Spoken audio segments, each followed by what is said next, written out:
இது சிவராத்திரின்னு ஆரம்பிக்கிறதுக்கு முன்னாடியே சீவராத்திரின்ட்டு சித்தர்கள் குறிப்பில் எழுதி வைக்கிறாங்க.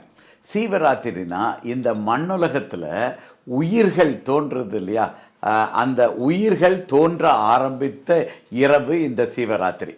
அதாவது சீவராத்திரியில் தான் உயிர்கள் தோன்ற ஆரம்பிச்சிருக்கிறாங்க. உயிர்கள் என்ன, முதல்ல தாவரங்கள், நீர்வாழ் தாவரங்கள் தோன்றுவாங்க. அந்த தாவரங்கள் உயிரில் இந்த தோன்றுறது. அதுக்கு முன்னாலே இந்த உருவமாக பயிரினங்கள் தோன்றதுக்கு முன்னாடியே அருவமாக தோன்றிவிட்டன.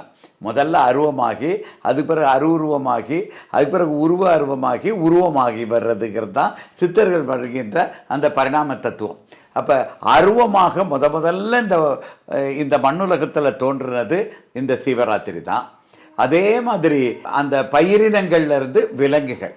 இப்போ ஒவ்வொன்றுக்கும் சீவன், நம்ம என்ன நினைக்கிறோம், உயிர்னாலும் ஒன்று தான், ஆன்மானாலும் ஒன்று தான், ஆவினாலும் ஒன்று தான், எல்லாம் ஒன்று தான் நினைக்கிறோம். அப்படி இல்லை.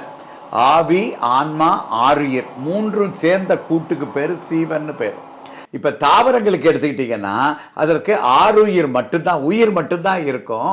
அந்த உயிர் மட்டும்தான் அதுக்கு சீவனாக இருக்கும். அதிலிருந்து அடுத்த பரிணாம வளர்ச்சி விலங்குகளாக, உயிரினங்களாக பரிணாம வளர்ச்சி எடுக்கும்போது அந்த உயிர் கூட ஆவியும் சேர்ந்து சீவனாகுது.